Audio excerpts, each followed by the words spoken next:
Hey out there, all you true crime junkies.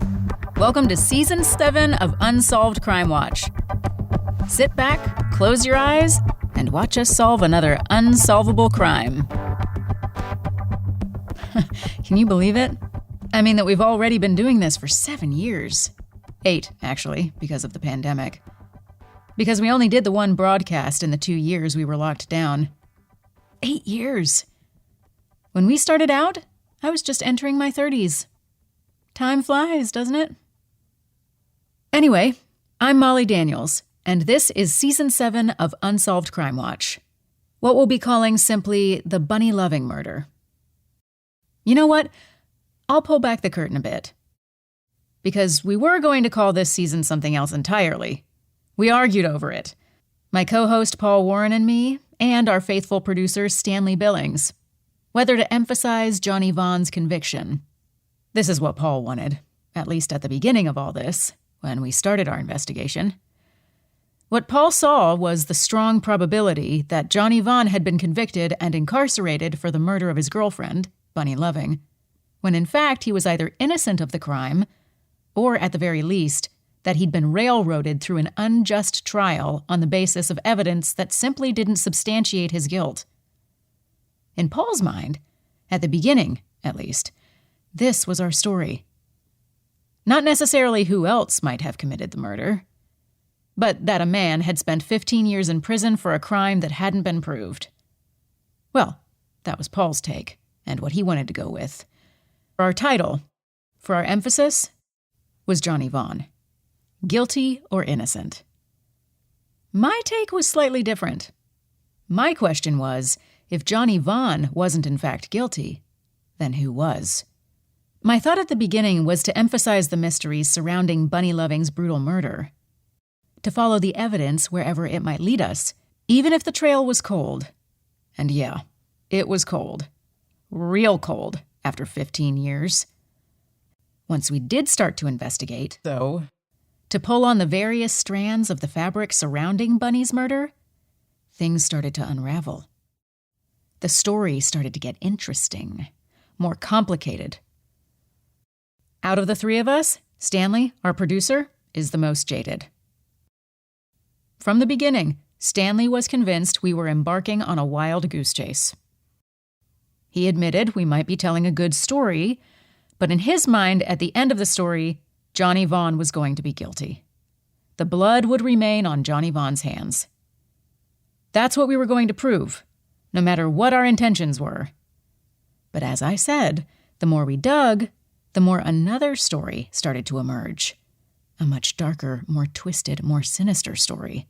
A story involving the community of Montgomery as a whole, and at its heart, the mysterious, wealthy family of local oligarchs, the Beresfords. Living, believe it or not, in a plantation house that used to belong to a notorious slave owner. So after starting out skeptical, the more we dug into it, Stanley started to make a different case for the podcast. He argued we should forget about Johnny Vaughn. We should forget about Bunny.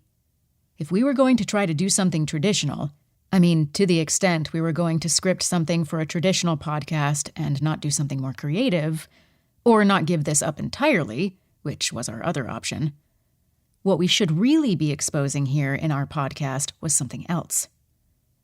We should adopt another focus altogether. We should look instead at the larger elements of this story, at the rot permeating Montgomery, which accounted for Johnny's conviction, and for the suspicious deaths of 2 other men we know about. Ralph Burbank, an accountant working for the Beresfords, and Neil Drake, a newspaper journalist from Selma looking into the Burbank murder. Stanley's vote? I mean, for what to call this podcast. Something like the Montgomery murders, or even the Beresford murders. And I have to admit, Stanley had a pretty strong case to make, because the more we dug into Bunny Loving's death, the more we did realize it was just the tip of the iceberg. There was a lot more going on under the surface down south in Alabama, in Montgomery, that we hadn't been able to see at the start. All of it interrelated, all of it leading back like the snaking, tangled roots of a tree to the Beresford family and their connections to the police and the power structure of Montgomery. In the end, though, what we finally realized was that, as much as the Beresfords may have been at the bottom of all these various murders, for us, as investigators, this story nevertheless belongs to Bunny Loving. Everything we came to learn, everything we managed to dig up, all of it belongs to Bunny. All of it was exposed and brought to light by the brutal, stark, inexplicable murder of Bunny Loving. Beautiful, gentle, intelligent, thoughtful, introverted, possibly introverted. Introverted in the most unlikely way, Bunny Loving. This young Southern belle, not a debutante, because as beautiful and desirable as Bunny may have been, she was no debutante. She came from too humble a family for that. This young Southern belle who found herself in the wrong place at the wrong time and ended up dead. Her throat cut savagely from ear to ear, left on the side of a forgotten country road to bleed to death, just 2 weeks shy of her 19th birthday, just 3 months from the day she would begin pursuing her dream of escaping the town into which she was born and attending medical school at LSU. So that's the story we will tell, here in Season 7 of Unsolved Crime Watch. Or at least the approach we will take to tell this twisted, sordid tale. Bunny Loving's story, and how she came, tragically, to end up dead. A life of promise cut short just before she was able to escape the gravity sucking her down into the southern swamps, into the grip of the impoverished family where she was born. Season 7 of Unsolved Crime Watch. The Bunny Loving Murder.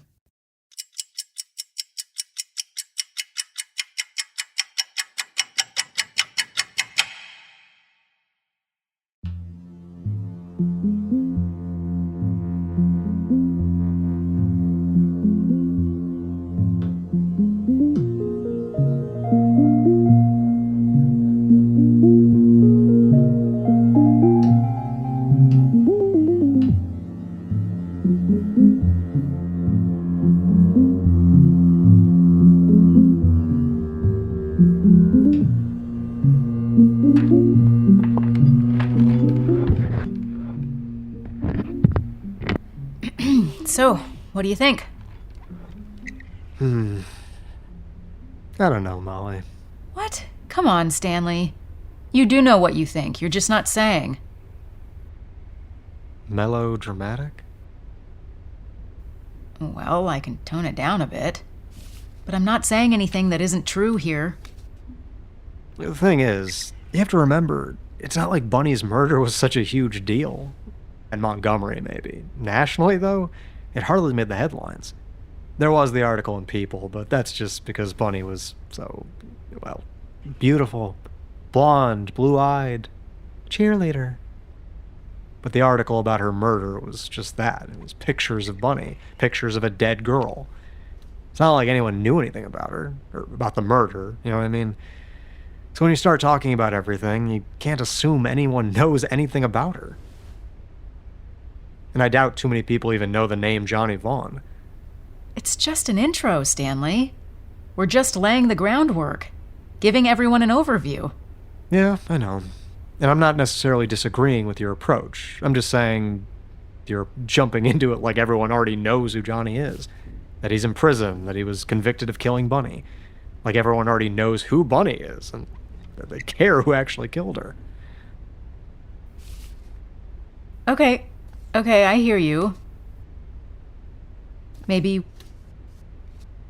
it's too much to try to lead with all the stuff about Ralph Burbank and the police. Maybe we start with something else. Maybe just the stuff about Bunny first? About the murder? About her being found on the side of the road? It's just there's so much more here, you know? People need to know it's not just a one-dimensional story. They need to know what to expect from the narrative. I'm not so sure about that, actually. I mean, I think it can start one way and end up going another. The best stories do that, right? You think you're listening to the story about a random act of violence, and it turns into a conspiracy. Like Rachel Maddow, the way she tells her stories, starting at one corner and then threading her way to the center. Yeah, I suppose. It's just... I'm not used to doing this without Paul, you know? And the audience isn't going to know what to make of that either. Just me, talking, no dialogue. Because that's what made us so popular. I think, anyway. Not just the story we were telling. Not just we stumbled on an injustice or whatever. The dynamic between Paul and me. That's what they like. The banter, the tone. Our relationship. They can get wrapped up in that, while we start to highlight the different parts of our story. Well, we don't really have a choice, Molly, do we? We can't exactly involve Paul, not if he's our focus. Do you have any idea how many people think Paul and I are going out? Because of the way we interact with each other. Because of the tone of our conversation. Like we're flirting, like we know each other in a certain way. When we don't. I mean, we're still practically strangers after all these years. That's something I've learned, something that's been brought home to me these past couple of weeks. Yeah, we all are. Strangers. Yeah. That's something I've realized too, to tell you the truth. It's kind of bizarre, isn't it? How little we know about each other. Yeah. How little we want to know about each other. But just wait until everyone hears why Paul's not here with us. Wait until they all hear where we're going with this. Wait until they see why Paul's not part of the narration as usual. It's going to blow people's minds. Yeah, no doubt. So that's what we've got to work with. That's the story we're going to shape ultimately, right? I'm not arguing with you, Stanley. So what we've got to do is come up with an entree into it. And if you ask me, if you want my opinion, it's not to promise some big conspiracy right from the start. It's better we just start telling Bunny's story, and then let our listeners hear where that story finally leads us. Yeah, you're right, Stan. You're 100% right. I'll work on it some more. Keep it more simple. Got a lot of tape already, Moll. All we need to do is start putting it together. Yeah, you're right.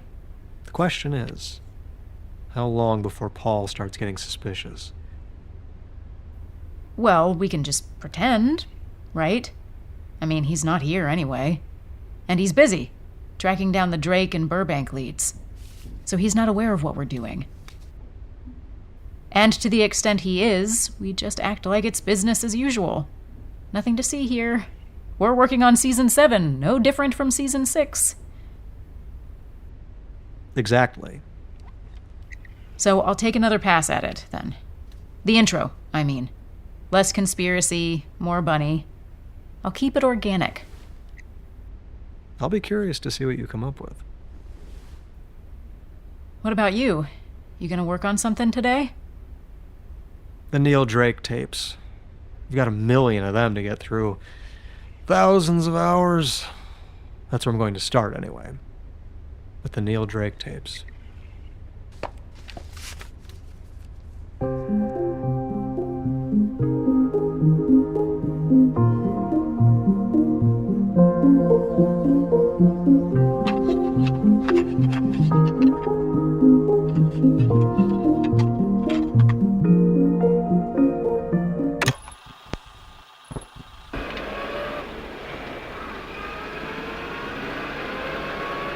Neil Drake, Selma Sentinel. Trying to do this while I'm...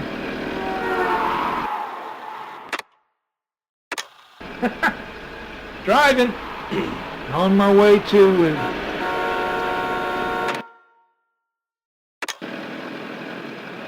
Here's what I know. Ralph Burbank is a bookkeeper, an accountant. He was working for the Beresford family 30 years. He's 67 years old when he dies. He's about to retire. One of the last things he does before he hands in his abacus, he visits Timothy Beresford. Not at the office, even though his office is located in the factory where Beresford also has a desk. not in the corporate offices downtown, but at a rest stop off the side of the highway outside of Montgomery. The next day, he ends up dead at the bottom of a staircase leading down from an overpass. On his way across the highway, apparently drunk, but Burbank's not a drinking man, and there's no alcohol in his blood, only in his stomach. And yet his death gets ruled an accident, even though there's no blood on the stairs where he supposedly fell.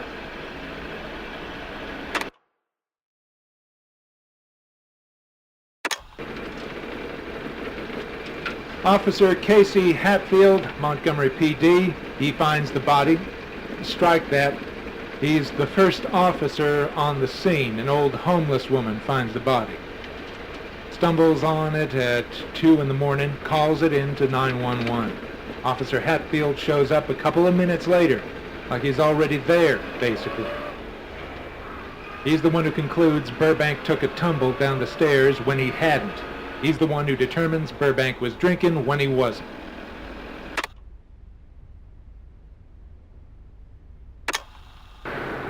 There's no doubt Burbank got himself killed, murdered, silenced.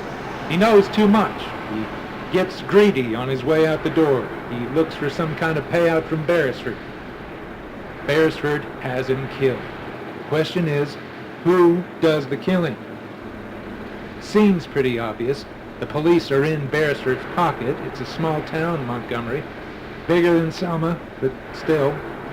My guess, Hatfield was the trigger man. Or at least Hatfield knows who was. What remains is, how high up in the chain of command does this thing go?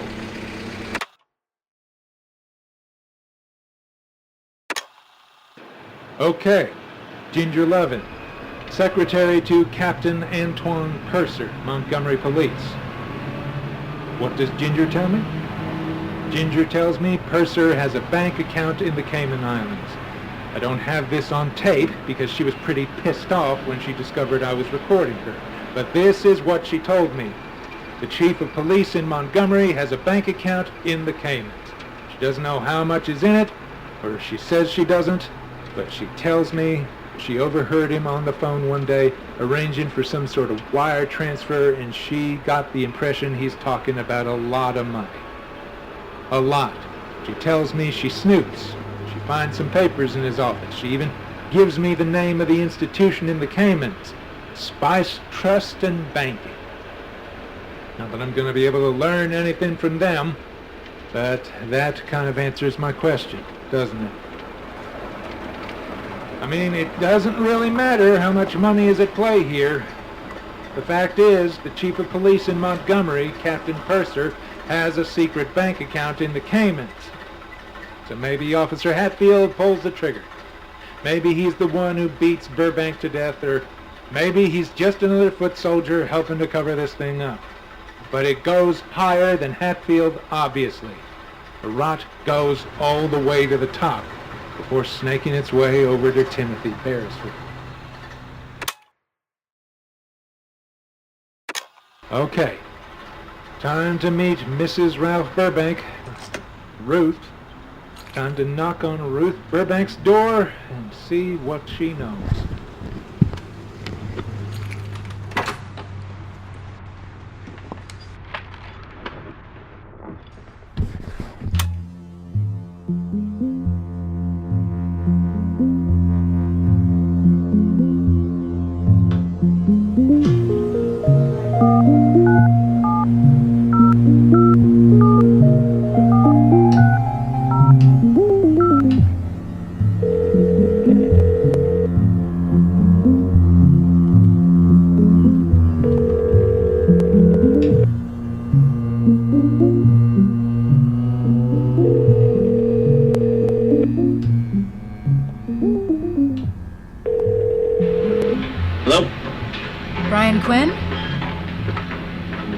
This is Brian. Who's this?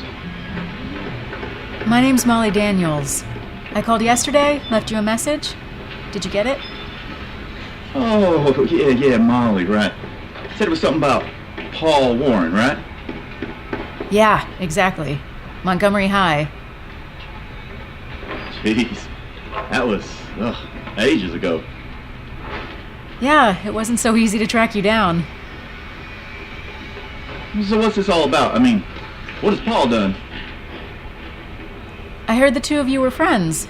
Is that right? Well, I'm not so sure you call us that, actually. He was a loner. And I wasn't in a single class with him. We sat next to each other in study hall our junior year. That's how I knew him. We met up sometimes outside, too. Well, to smoke pot, to tell you the truth. But then I dropped out. I got a job. I'd had enough.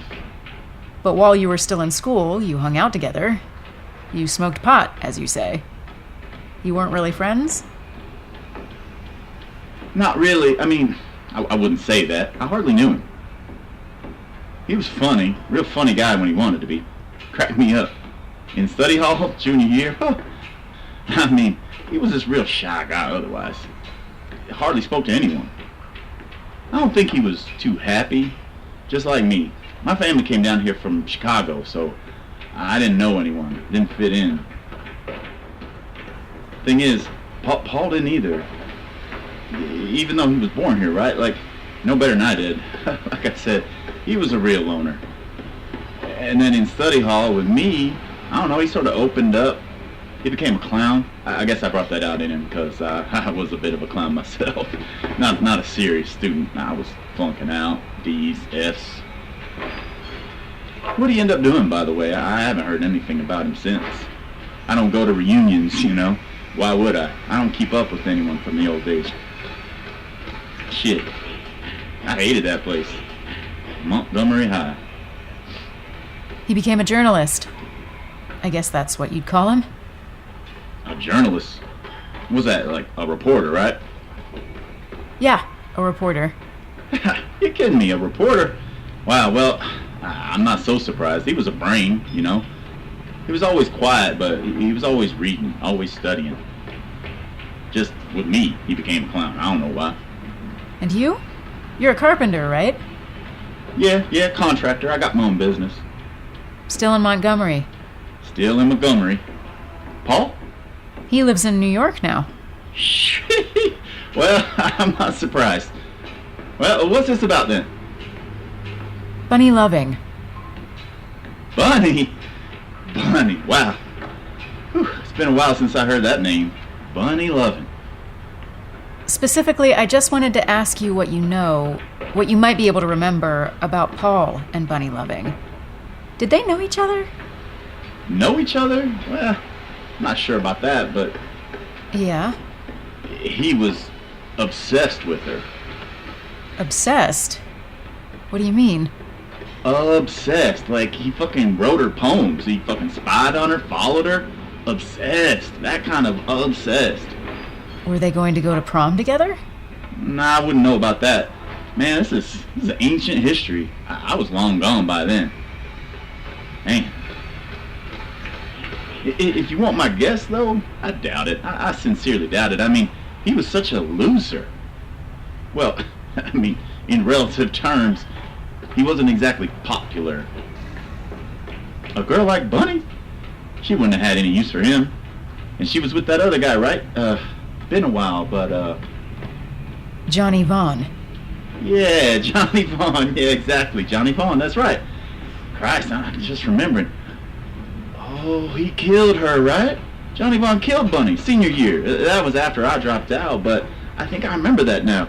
It was in the papers. Is that what this is about? I'm just getting some information, trying to piece a few things together.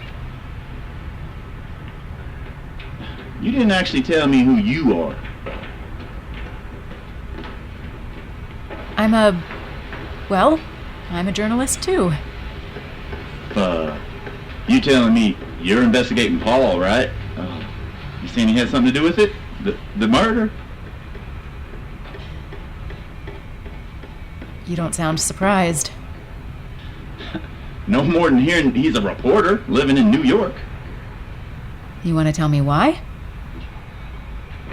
No. It just doesn't surprise me. What can I say? He was quiet, a loner, one real strange dude, and obsessed with her. Couldn't live without her. That sort of obsessed, like John Hinckley. That's the guy who shot Reagan, right? because he was in love with, what's her name? That actress from... Jodie Foster. Jodie Foster, right, that's it, yeah. That kind of obsessed.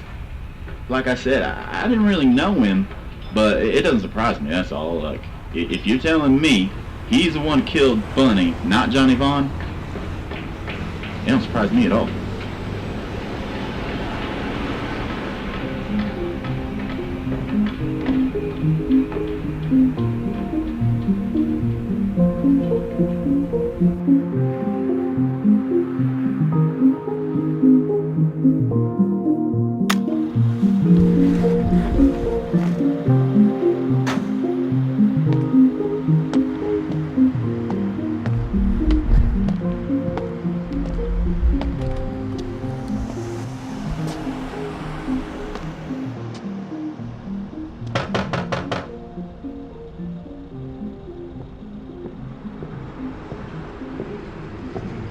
Mrs. Burbank? Who is it? May I have a moment of your time, ma'am? My name's Drake. Neil Drake.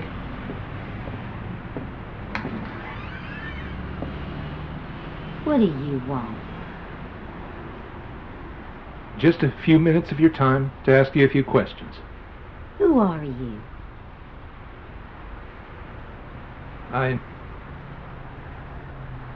I knew your husband. You knew Ralph. He told me if anything happened to him, I should talk to you. So, here I am.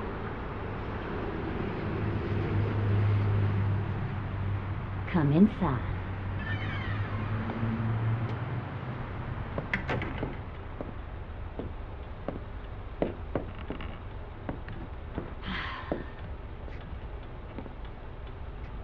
Sit down, Mr. Drake. Is that what you said, Mr. Drake? I don't think I ever heard that name before. Drake. I don't remember Ralph ever mentioning you. He was a good man, Mrs. Burbank. A good man. Was he, though? Yes, he was. He left me alone. On my own. Excuse me, Mrs. Burbank. He died. He didn't just die, Mr. Drake. He was killed.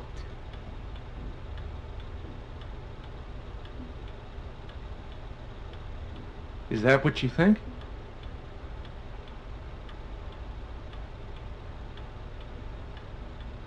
There was a letter. A letter?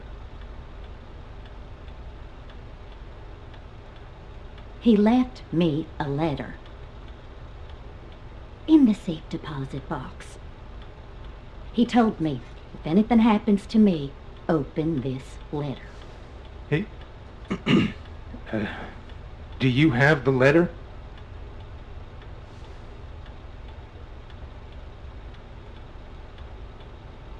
I'm not sure I should be telling you all this. Maybe that's why Ralph told me I should talk to you, because of the letter. How did you say you knew Ralph again? Oh, don't mind her. She looks like a feral cat, doesn't she? Well, she is in a way. I mean, she spends most of her time outside. I hardly even have to feed her, but she's gentle as a baby chick. Come here, Bessie. Leave the good man alone. It's okay. She's not bothering me.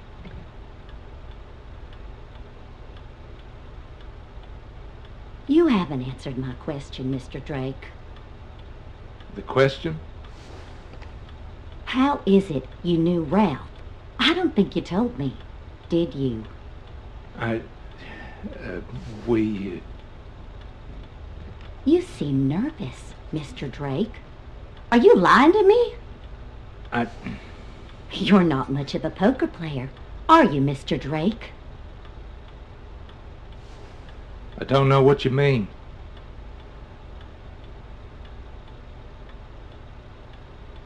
You didn't know my husband, did you? No. So what is it that you're doing here? Did they send you? Who? Who's they? Who is it you think sent me here? Just tell me what you're doing here.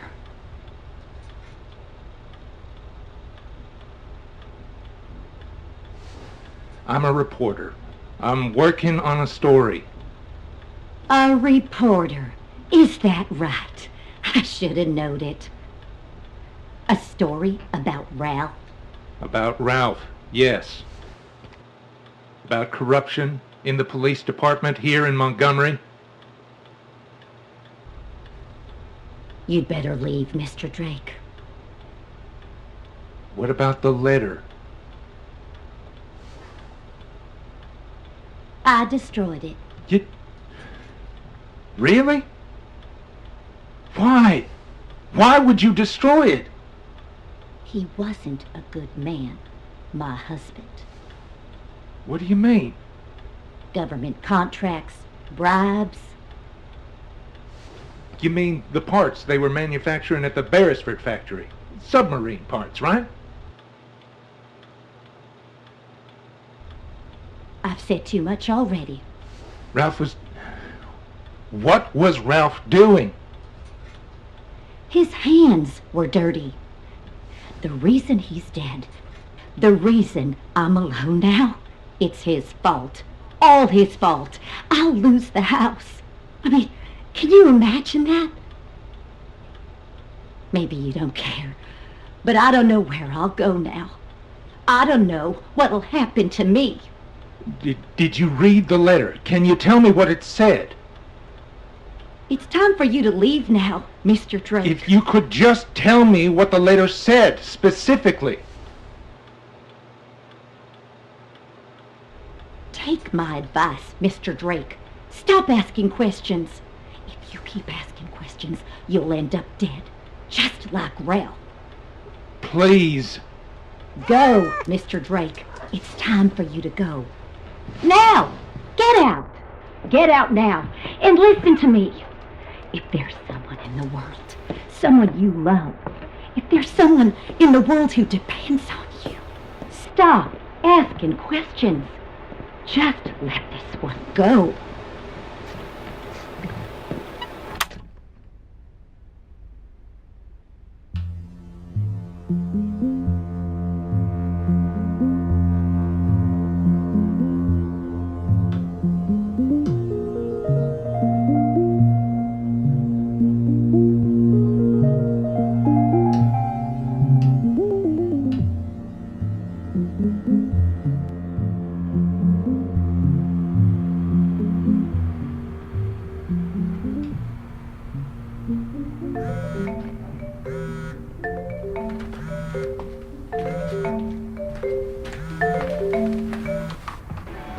Hello? Hey, Mom, I just thought I'd check in. Yeah, I was kind of hoping you'd call. You don't sound so happy. Well, I don't know, Paul. Should I be? I mean, well, Stan told me what happened.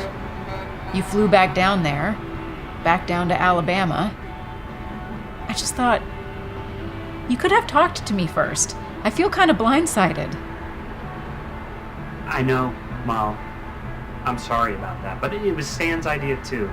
You know, I'm not saying I wouldn't have made the decision myself, but it's not like I've gone rogue or anything. I'm calling you now.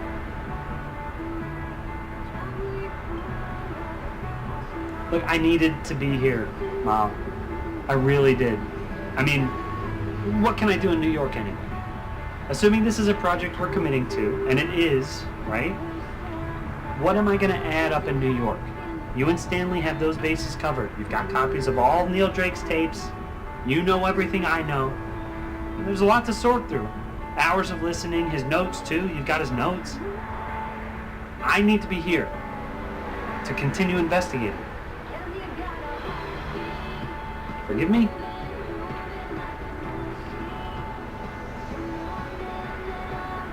Nothing to forgive, Paul. Just so long as we all keep talking. Friends?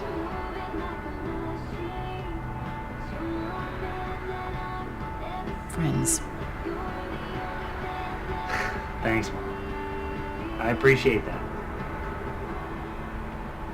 Yeah. So what's going on? Aren't we gonna stop at KFC? You aren't alone. Babe, KFC. We passed it. The way I figure it, this hit me yesterday. Hey, who's listening to that? You have a minute, Mom? Shoot. I was listening to one of the recordings, Neil Drake meeting Ralph Burbank's widow, and it sort of hit me. We already know what happened.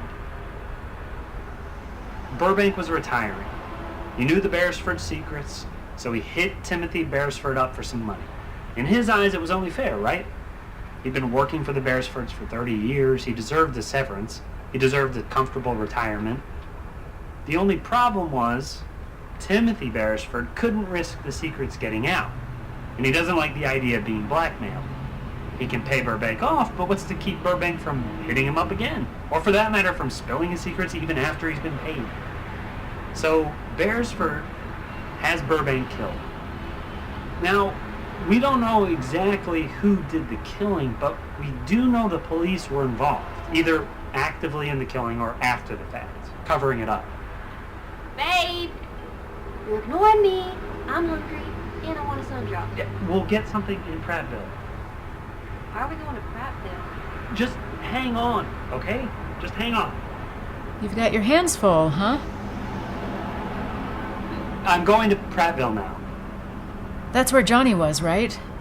The night of the prom, at the Quality Inn? Waiting for Bunny to join him.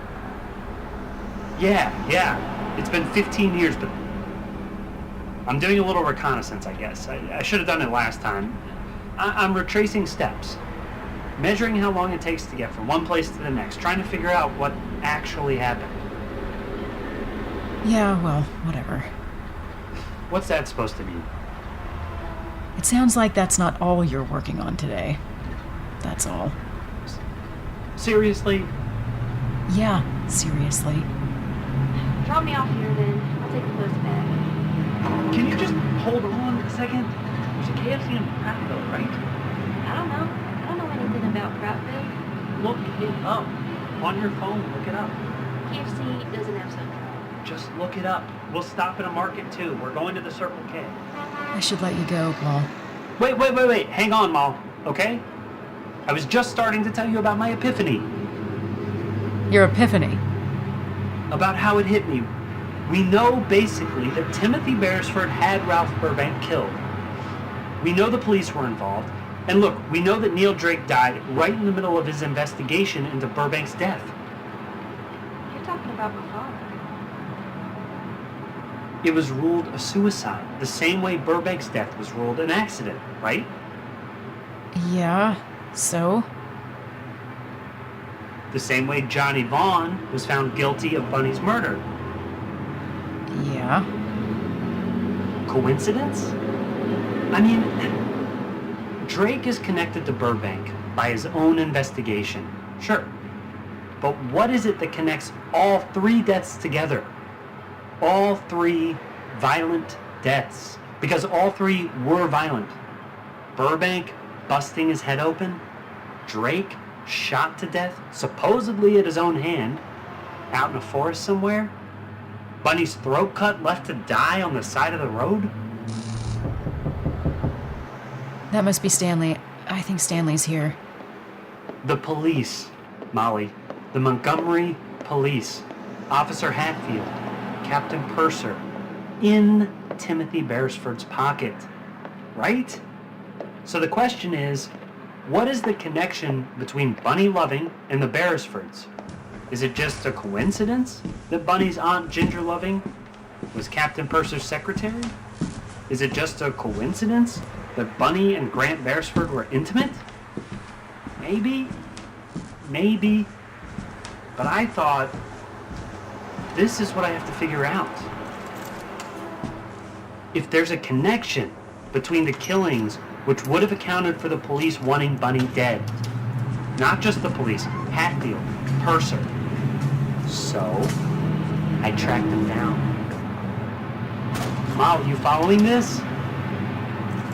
Tracked who down, Paul? Hey, Stan. Hey, sorry if I'm early. You on the phone? It's Paul. Down in Montgomery. Tracked who down, Paul? Hatfield. Officer Hatfield. He's in a care facility down here. Alzheimer's. He's got Alzheimer's and memory issues. But we paid him a visit earlier today. We? Yeah, Margot and I. Really? I'll send you the tape. Yeah, send the tape. Sit down, Stan. The thing is, Paul, it could all just be coincidence. You see that, right? Johnny could have killed Bunny, plain and simple. The police didn't necessarily frame him, or if it wasn't Johnny, it wasn't necessarily the police. Someone else could have killed her, other than Johnny. Someone random. Someone else with another motive, right? It could have been anyone. One of her friends, even. This person she was going to meet, who was so hell-bent on taking her to prom. Anyone. And as for Neil Drake, he could actually just have shot himself. The police didn't necessarily plant a gun in his hand. And Ralph Burbank could have just fallen down the stairs, the way the police report read. Or maybe someone else killed him. Whatever. The police could just be bad people. The Beresfords could just be rich. And none of these things could be connected. Yeah, exactly, which is why I'm here. Back down in Alabama to investigate. Yes! There it is. There's a KFC in Prattville. 2327 Magnolia. Does this car have GPS? Look, I gotta go. Yeah, it sounds like it. Me too. Good luck down there. Yeah, but... Send me that audio. Yeah, I will. Hey, say hi to Stanley. Whoa. Are you sure the line is dead? Yeah. Wow. What's up? He's down in Montgomery again. But he's not alone. What are you talking about? Margot. Margot Drake? That's what this is, Stanley. That's exactly what this is. What's that? A booty call. One big booty call. Come on, Mal. Be nice. One big, gigantic fucking booty call.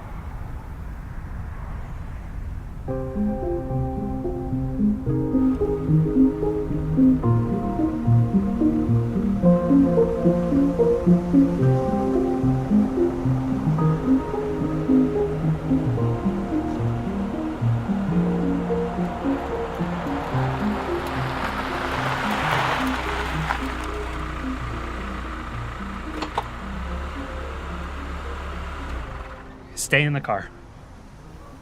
I'm coming with you. No, you're not. Stay in the car, Margot. Wait for me. I won't be long. This has to do with my dad, right? Yeah? Then I'm coming with you. No, you're not. Yes, I am. You can't wait for me 15 minutes? No. If you come with me, he might not want to talk.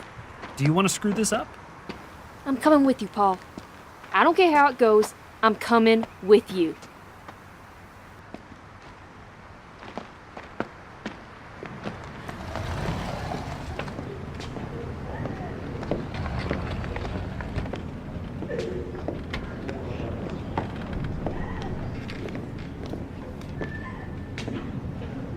Hey, we're here to see Casey Hatfield.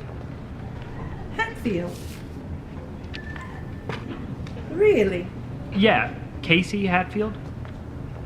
Don't look so surprised. Your family? Yeah, I'm his cousin. What's your name? Let me check the guest list. Look, you won't find my name, but he'll be glad to see us. He's not going to recognize you. No? Why's that? This is the memory ward. He's got Alzheimer's. As you know, since you're his cousin. And who are you? I'm his niece. This is my dad. Okay. Yeah, sure. Room 338. Down this corridor to the elevators, then up to the 3rd floor. Take a left out of the elevator. Room 338. Sign in. You have some ID?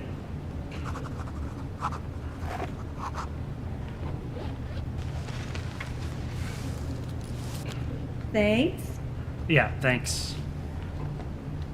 You're his first visitors. Really? In how long? Forever. No shit. We're not a very close family. But yeah, like I said, he'll be glad to see us. Room 338?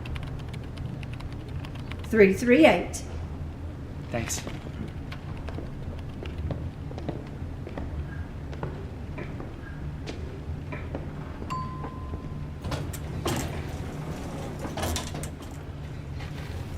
Come here, Daddy. Careful, there's a camera. Just one kiss, Daddy.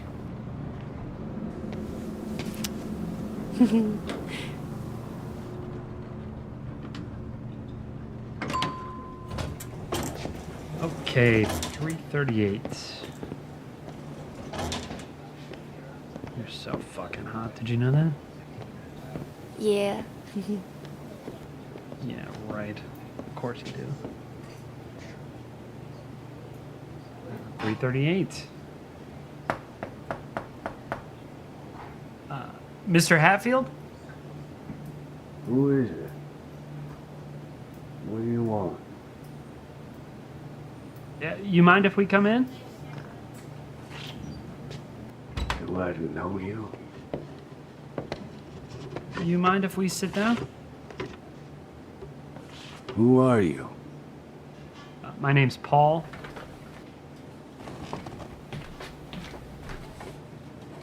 Paul Warren.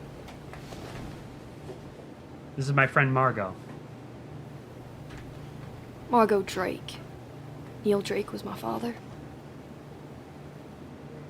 Is that supposed to mean something to me? You knew him. I have Alzheimer's. Didn't you know that? If I knew him... Still, you look familiar. Do I? I don't know. Yeah. You look familiar. So, how did I know him? You killed him. What? What are you talking about? I didn't kill nobody. Nobody. Neil Drake was a reporter, working for the Selma Sentinel. He interviewed you. Here, you mind if I play you something? I was sleeping. You come in here. You wake me up. You accuse me. Did you just say I killed someone? Is that what you said? Listen.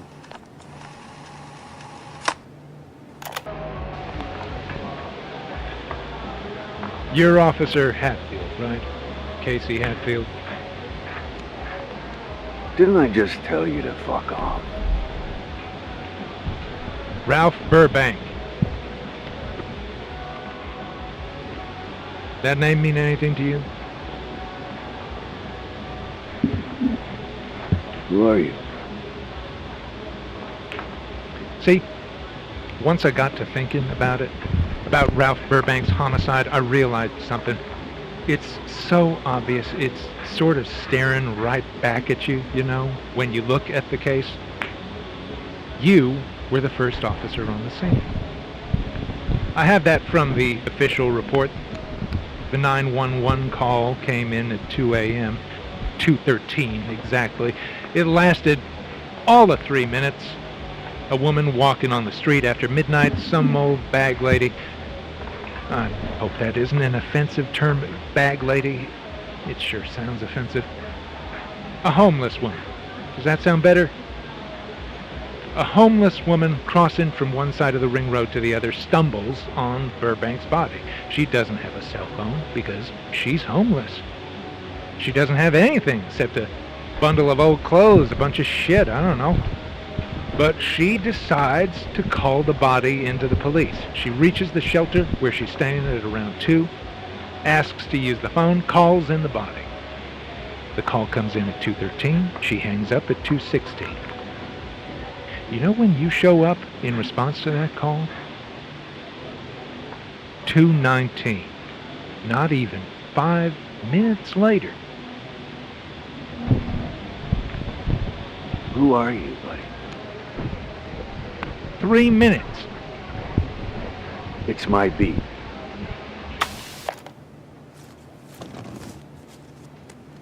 Does that ring any bells for you, Mr. Hatfield? I didn't kill nobody. But you do remember this homicide now, don't you? Ralph Burbank. Ralph Burbank. Sure. That was a long time ago. Neil Drake tracked you down. He conducted this interview with you. He asked you about Ralph Burbank, about the Beresfords. And then a few months later, they find Drake's body in the woods. Shot in the head with his own gun, they say. Do you know which officer was first on the scene, Mr. Hatfield, from the Montgomery Police Department when Drake's body was found? Do you? Do you? The same officer who was first on the scene when Ralph Burbank's body was found. The same officer who was first on the scene when Bunny Loving's body was found. I don't know what you're talking about. Can't you guess? You. It was you. You were the first officer on the scene. You were the one who claimed to find the gun that killed Drake next to his body, in the grip of his decomposing hand. That's what you wrote in your report, Mr. Hatfield, that the gun was still in Drake's hand. My dad didn't commit suicide. My dad loved me. You're saying this man was your dad? I'm saying he didn't kill himself. He loved me. He had everything to live for. I didn't kill nobody. Nobody. No? They wanted me to. What? Who? Who's they? I don't know. I don't... Who wanted you to? The Beresfords? I don't know no Beresfords. Captain Purser? It was someone else. He done it. He's the one pulled the trigger. He's the one you want. Who? You want to find him. You want to talk to him. Someone else. I didn't kill nobody. There was this other guy. A big guy. That's who you want to talk to.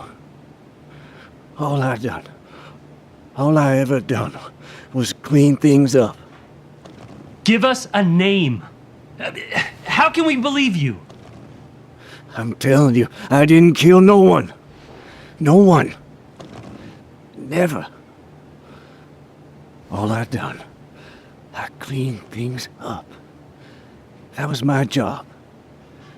I cleaned things up.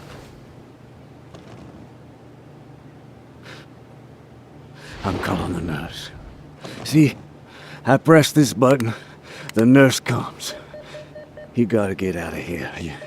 You gotta leave me alone. I didn't kill no one. No one. Understand? I was afraid. All I ever done, I cleaned up. Those were my orders. I'd done what I was told. I done what I had to do, but I didn't kill no one. Your daddy, miss. Your daddy. I didn't kill your daddy.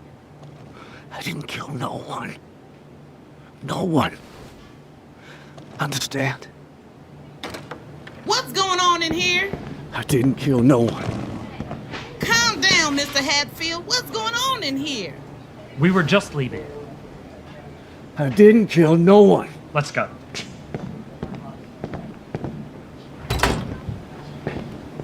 I didn't kill no one.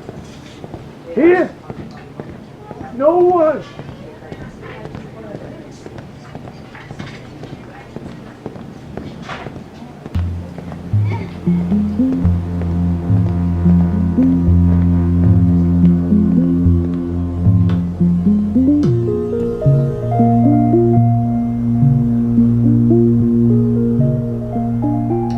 Want some tea? I just had coffee. Never stopped you before. You know what's bothering me? I'm going to guess it has to do with Paul. But exactly what? No. Tell me, Molly. What he's doing down there. What do you mean? Isn't it obvious? You said it yourself. Margot Drake. He's on some sort of personal crusade, right? He wanted Bunny, he couldn't have her, so now he's banging the closest thing to Bunny he can find. Okay, that's not where I was going with this. But putting that aside, putting aside what I was going to say, you don't think maybe she's in danger? What are you talking about? Moll, you're not going to tell me you actually believe Paul's guilty, are you? What? Really? Stanley, you still think it was Johnny? I've been convinced from the start. And after everything we've learned, nothing's changed your mind? You're going to stand there and tell me Paul killed Bunny? And now you think he might kill this Margot girl too? You don't think it's a possibility? Even a remote possibility? What? That Paul, our Paul, the Paul we've been working with here for a decade now? The Paul who's been interested in nothing but justice for the wrongfully accused for the past 10 years? That Paul Unsolved Crime Watch Warren is a psychopath? That he killed a girl 15 years ago, and now he's on the hunt to kill another one who just happens to remind him of the first? No. No, I don't think it's a possibility, Molly. Not even a remote possibility. Forgive me, but all I think is he's on some sort of, what do you call it, some sentimental journey into his past. He's having a midlife crisis. It's poor form. Hell, it's really kind of questionable. Yeah, she's 18. I'll give it to you. Like you said, it's not just immoral, it's practically criminal, what he's doing. It crosses the line, whatever, but a psycho? Give me a break, Mo. He's just an old man who wants to be young again. Yeah. Right. Maybe. Whatever. So what were you going to suggest? You said you were going a different direction. I didn't mean to cut you off. Never mind. No, come on. Tell me. I was just thinking. I was just wondering. Trying to figure out. I was just pondering. Why did he go down there? What's he really up to? And it occurred to me, maybe he's covering his tracks, like Jemmy was thinking. Jesus, Molly. No, think about it, Stanley. Maybe he left something behind in Montgomery, something incriminating. Maybe when we started talking about this case, maybe he figured this was his chance to go back, to clean up something. To throw us off. Maybe that's why he's so intent upon finding someone else who could have done it. You see what I mean? If our angle is that Johnny is in prison on some pretty flimsy evidence, then he has an incentive, to make it look like someone else had a motive. Like the Beresfords, like the police, Captain Purser, Officer Hatfield. Anyone else but him. Really, Molly? Really? I'm just saying, we can't write anything off. It's strange he ran back down there. So he's not a psychopath. He's not a serial killer. He's just a cold-blooded murderer. Is that what you're saying? I'm just saying it's strange. He didn't admit to knowing Bunny. He didn't tell us how he lusted after her.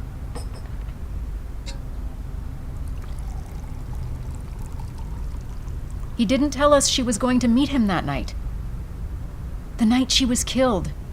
He didn't tell us she was going to go to the prom with him. Not saying he's a prince, Moll, but a murderer? Paul? Look, Moll, he's got unresolved issues. I mean, he still hasn't visited his dad, right? He went to his mom's grave, sure, to make his peace with her, but in all this time, he still hasn't even talked to his dad, who happens to still be alive. I actually figured that's a big part of his motivation. You know, to take this investigation on in the first place. He's working up the nerve to confront his dad. But really, Mom, Jesus. Think about it. Think about what you're saying.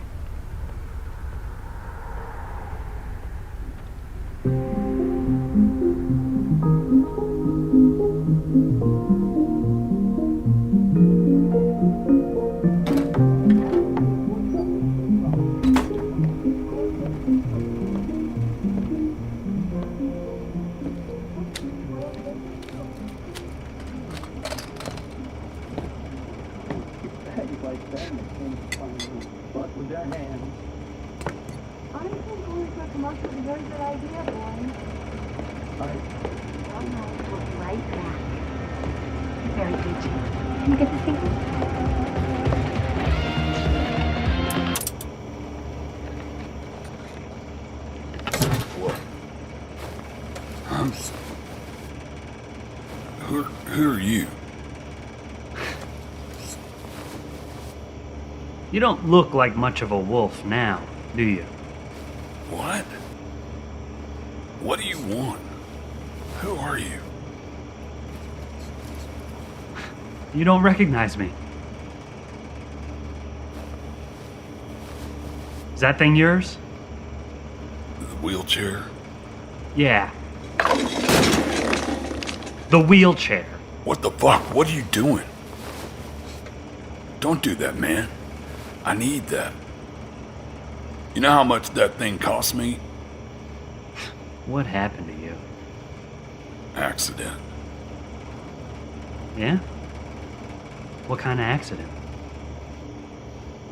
At work, I fell. I broke my back. When? 3 years ago already. You been here the whole time? It stinks pretty bad in here. Does it? No air conditioning. Only this pathetic fan. It's not so bad. You look hot. You're sweating. Who the fuck are you, man? You really don't recognize me. Tommy Pritchard. Yep, that's me. What about it? Do I know you, man?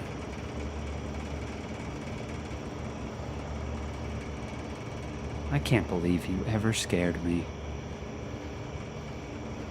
If my legs was working. Yeah? What would you do?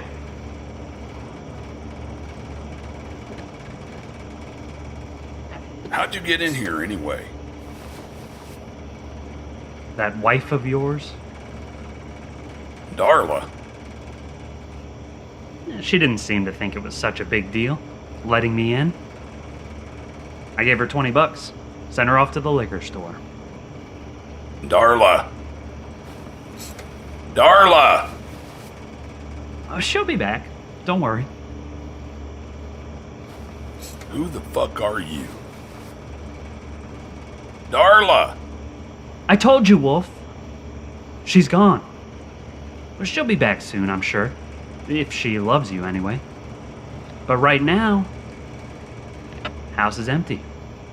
What the fuck do you want, man? The night of the prom. The what?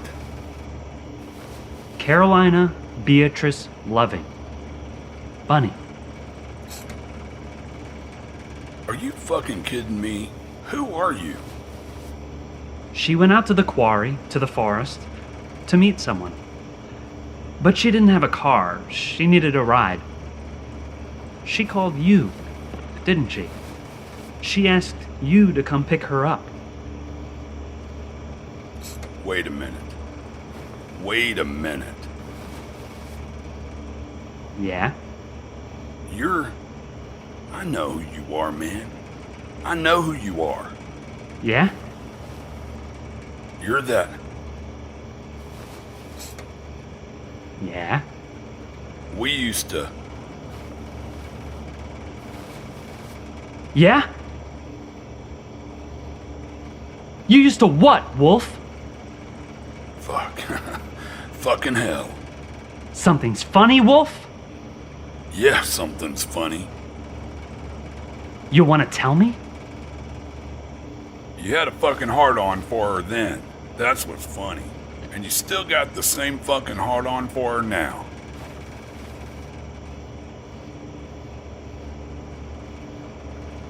Yeah, that's right. That's right, Paul. It's Paul, right? That's your name? Paul Warren?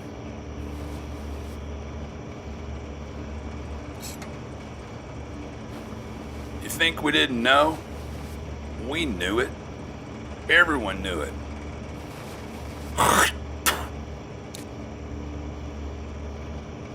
You thought you were gonna have your big moment, right? Thought you were gonna be able to take a girl like Bunny away from a dude like Johnny. Like that was gonna finally make you a man. Fucking pussy. Why don't you just answer my question? What question was that, Paul? She called you that night, didn't she? To come pick her up. So what if she called me? Huh? I never hid it. I told the police. She called me. She asked me for a ride to Prattville to take her to Johnny. So what? I didn't go out there. I spoke to her.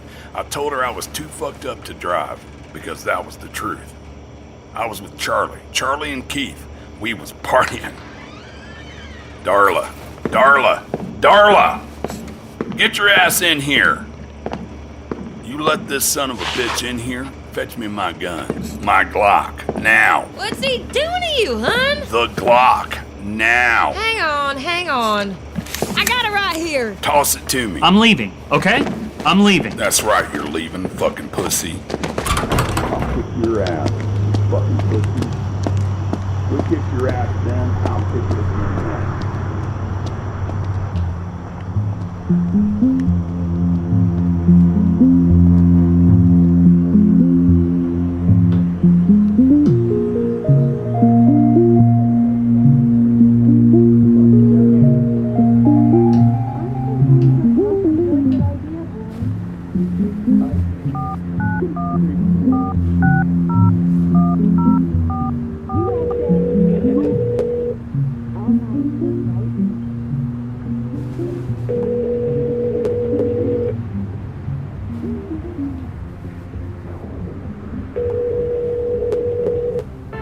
Ginger Hansen? Ginger? Yeah, it's Ginger. Who's this? Ginger Loving, right?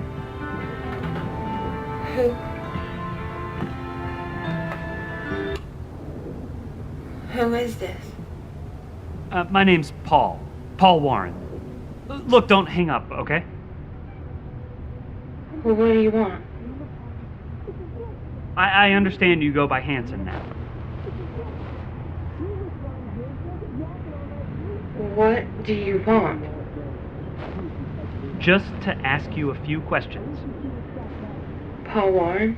Is that what you said? Paul Warren, yes. Who are you, Paul? Who are you working for? I'm not working for anyone. I'm a freelance journalist. So what are you calling me for? I figured maybe you'd want to talk to me. What's this about? What do you want to talk to me about? What makes you think I'd like to talk to you? It's been 15 years. 15 years since what? 15 years since what, Paul?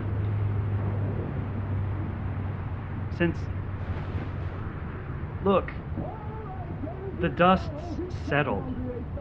It's old news. The dust has settled on what, exactly? Bunny. Your niece, Bunny Loving. It's been 15 years since her death.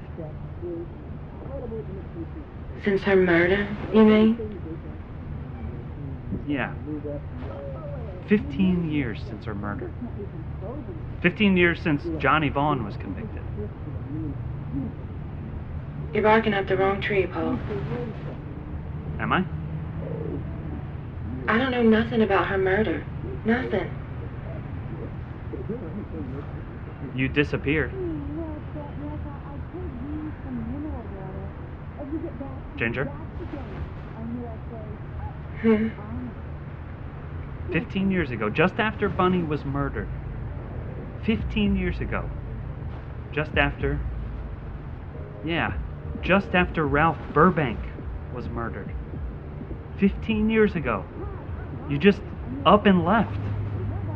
You left Montgomery. You left Alabama. You didn't leave a forwarding address. You didn't tell anyone where you were going. You just left. You disappeared.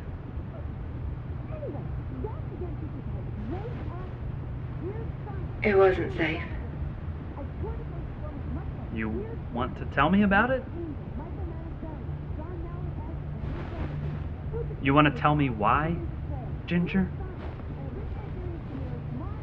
Ginger, why wasn't it safe?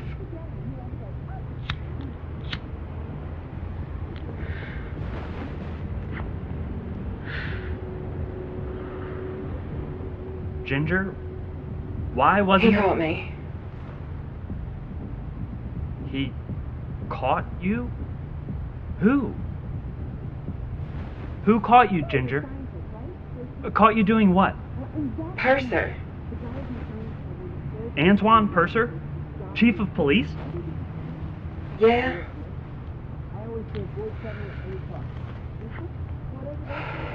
Look, I can't. I really can't. It's too dangerous. He's dead, Ginger. Antoine Purser? He's been dead 5 years now. You think I don't know that? Well, he can't hurt you now, Ginger. He's dead. This is old news. You don't have anything to... What is it he caught you doing anyway? Ginger? Listening? What? Listening to what? He was... Look, I've already said too much. I'd like to talk to you, Paul. I really would, but I can't. I just can't. It's too dangerous. Is this about... Look, Ginger, I already know about the... Is this about the bank account in the Caymans? Spice Trust and Banking, right? You found out about the bank account. Purser caught you listening to him on the phone to the bank. Is that right? What do you know about the bank account? Purser was taking money, right? He was being paid off by the Beresfords, Timothy Beresford. If you know about the bank account already, if you know about the payoffs, about Timothy Beresford, what are you calling me for? I just want to know... Look, Ginger, I know how stressful it must have been for you these past years. I know you've been living underneath this for years now. 15. For 15 years. It's the same for me. What?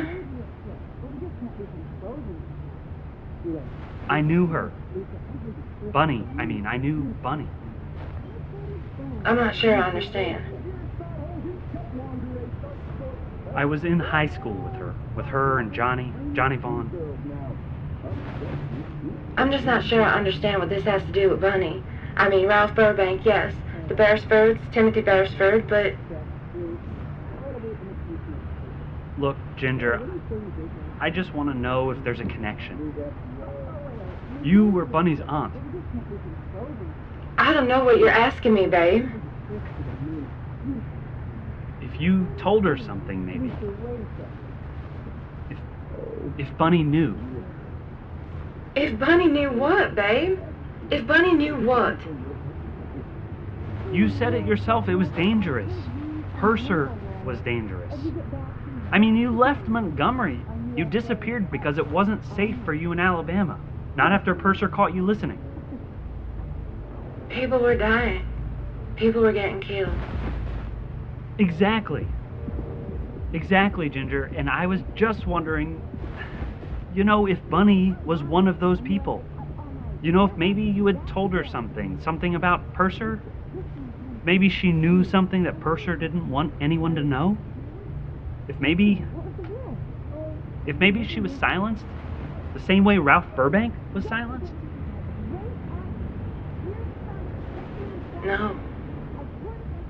No? Look, babe, I know you want to find a reason for all this. I get it. I understand how it feels, you know? When there isn't a reason. When you just have to...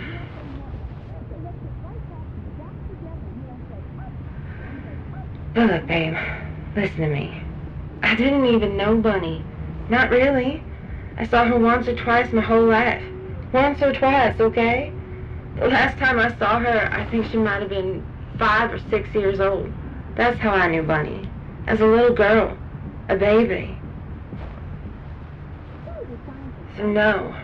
There was no connection. No connection, babe. None. Not through me, anyway. You're sure? He killed her, babe. You listening to me? Babe? Johnny Vaughn.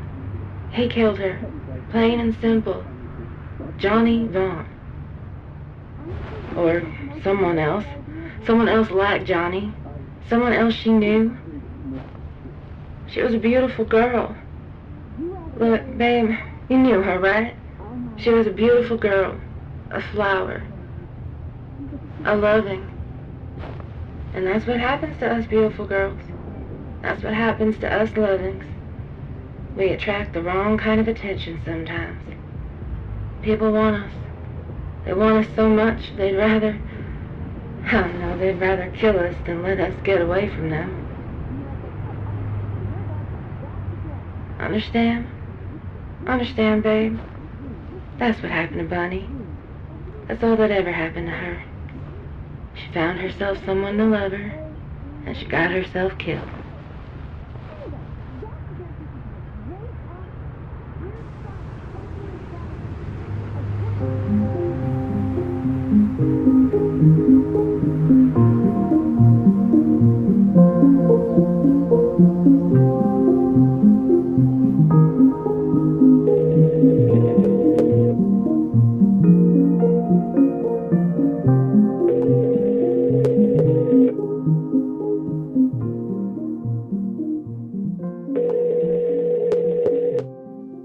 Molly Daniels, but you knew that. Leave a message, and I'll probably listen to it. Hey, Molly. Paul here. Sorry I'm calling so late. Hope I'm not waking you up. I just wanted to check in with you. I was hoping to speak to you because I'm frustrated. Because I'm sort of reaching a dead end here. And I'm starting to wonder. I mean, maybe Stanley was right. From the beginning. Maybe Johnny did do it. maybe he is guilty. Because as much as I'm finding out here about the police, about the power structure in Montgomery, the corruption, the Beresfords, as much as I'm finding out, as much as I'm convinced Ralph Burbank was murdered for trying to blackmail Timothy Beresford, as much as I'm convinced Neil Drake was murdered for asking questions about Ralph Burbank and the cover-up of this homicide,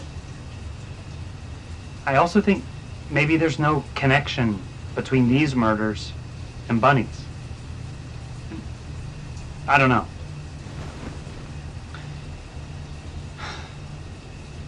I was certain, 100% certain, there was going to be something between Ginger Loving, you know, since she was working for Captain Purser, and Bunny. Something that connected the two of them. But you won't believe this. I actually found Ginger.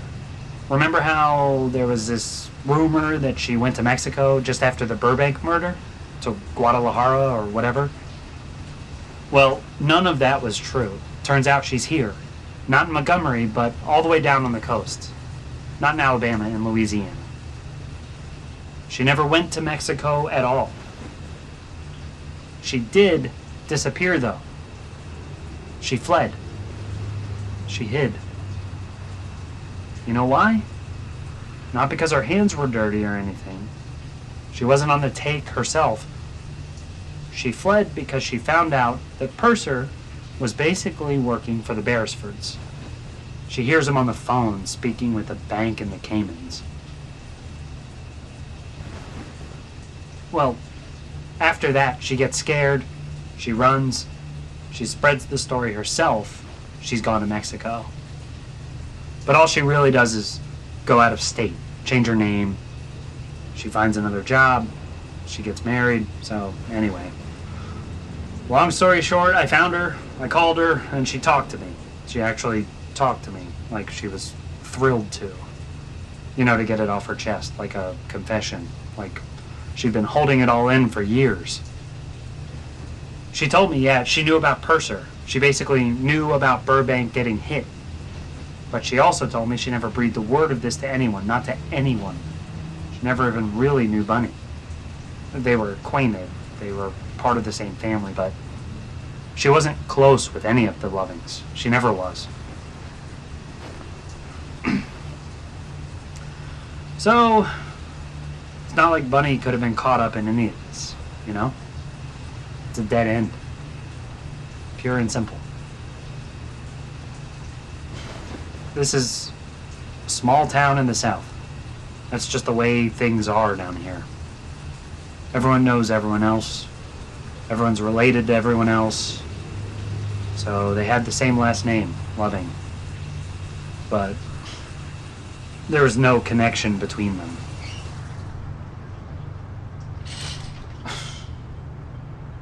Anyway. Look, I'm here for a few more days. I'm gonna finish tracing Bunny's steps that night and Johnny's. But I thought maybe you and I should speak because I'm out of ideas here. I figure it was probably Johnny after all. Or if it wasn't, then I'm not sure there's any hope we find out who it could have been.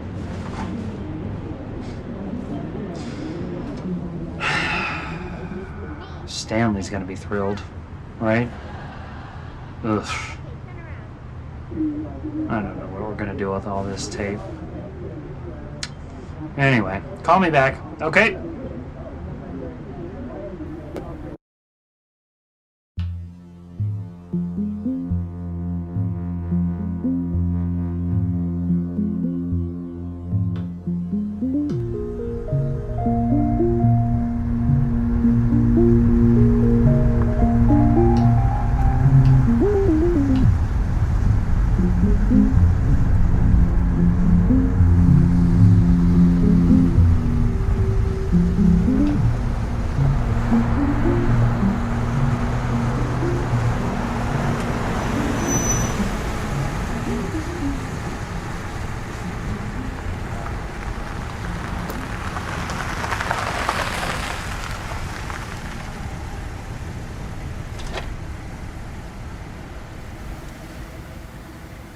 What are you stopping here for? I told you already that we're driving from the Quality Inn in Prattville to the place where Bunny was found. I'm just trying to piece this thing together. To see if it was even possible logistically for Johnny to drive here that night, then drive back to Prattville. There are phone records from the trial putting him back in his room at 3 a.m. You're such a bastard, Paul. Me? What are you talking about? You know what I'm talking about. I don't. I really don't. I don't have any idea.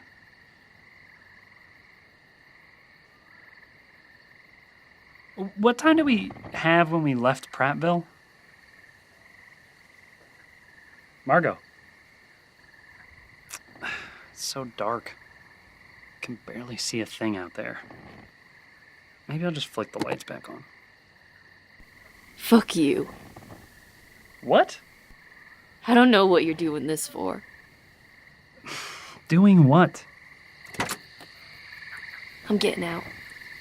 Margot? Margot! What the? Margot!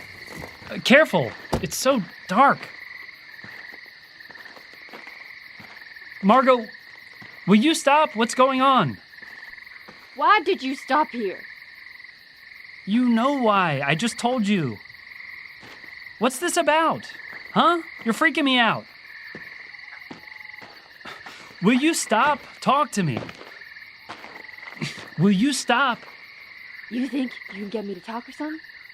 You think you can make me cry? You're just making a fucking podcast, aren't you? That's all this is for you. You don't give a shit about me. You're not making any sense. Look, Margot. It was here. Right here. There. Right at that corner. There. That's where she was. That's where they found her. Where they found Bunny.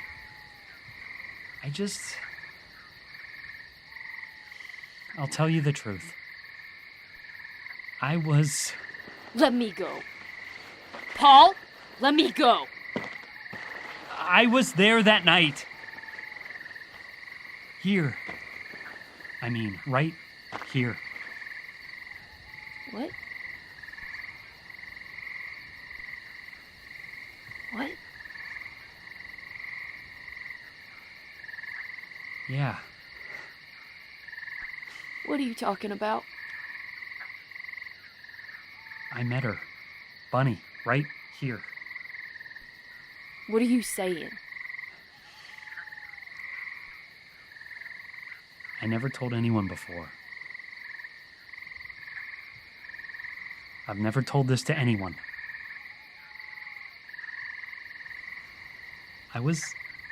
Bunny and I asked her to go to the prom with me. And she said yes. We'd been to the old quarry out here before together. We kissed. What? Yeah. We kissed. Out there, there's a trail. A lot of the kids used to go there. We met there before because we couldn't risk being seen anywhere else. And then that night, prom night, Bunny told me, meet me at the place where we first kissed. 9 o'clock. So that's what I did. I came here.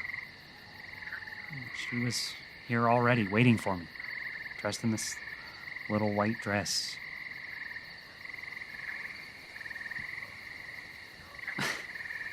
You know what I thought when I first saw her? I thought that dress is too small for a prom. It's not a prom dress. But it didn't occur to me she wasn't coming. She had to tell me that. She had to tell me she was going to Prattville to meet Johnny. To get married, she said. To get married to fucking Johnny Long. This is, I don't know. This is fucked up. So, yeah. I wanted to retrace our steps. I wanted to retrace Johnny's steps, Bunny's steps. Because this is where I kissed her. This is where I said goodbye to her the last time I saw her.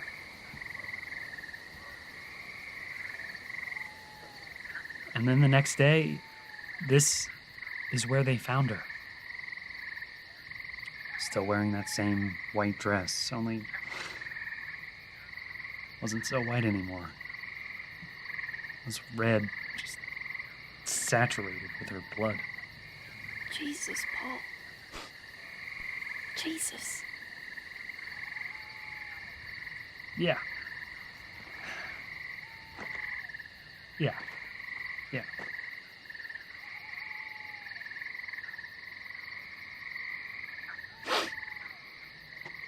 So that's why I wanted to come back here.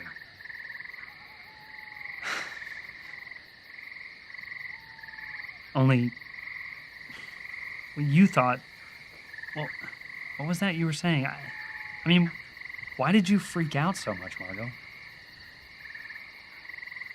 Margot? What is it?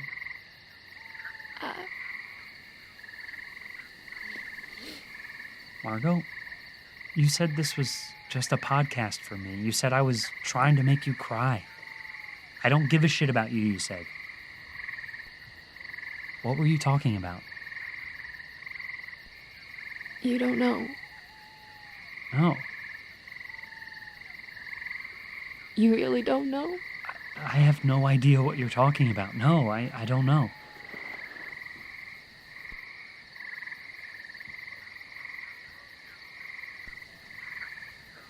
This is where they found my dad. What? Out there, in the woods. What? On the edge of the quarry. You've got to be kidding. Just about 2 minutes from here. Down that path, the same path, I guess. The path that leads to the quarry and into the woods. This is where they say he shot himself. They say he came out here. They say he loaded up this gun he bought who knows where. They say he lifted it to his temple. They say he shot himself. Right here. Down the path to the quarry. In the woods. Holy shit. You don't think? Holy shit.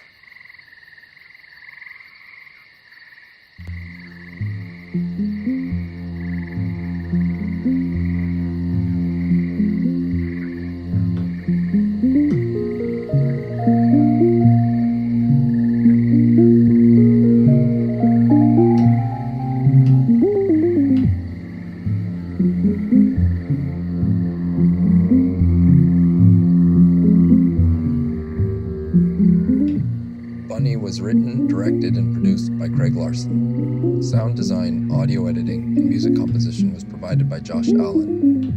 Theme music was composed by Anthony David Cousins. Drugs was composed and performed by Tim Harper. Other music was licensed through Audio Network. Cast in alphabetical order included Skylar Alley, Natasha-Dawn Bignell, Willie Billingsley, Marqus Bobesich, Kyle Colton, Aubrey DiVincenzo, Derrell Doss, John Egbert, Kate Gill, Tim Harper, Parker Hughes, James D. Jackson Jr., Brian Larsen, Laura Lofland, Amy Margolis, Shaunte Monet, Jontae Patterson, Sam Rhodes, Robert Salas, Rob Stoller, Sophia Strother-Lewis, Megan Tussing, and Andrew Winson. Bunny is a production of Radio Star Media.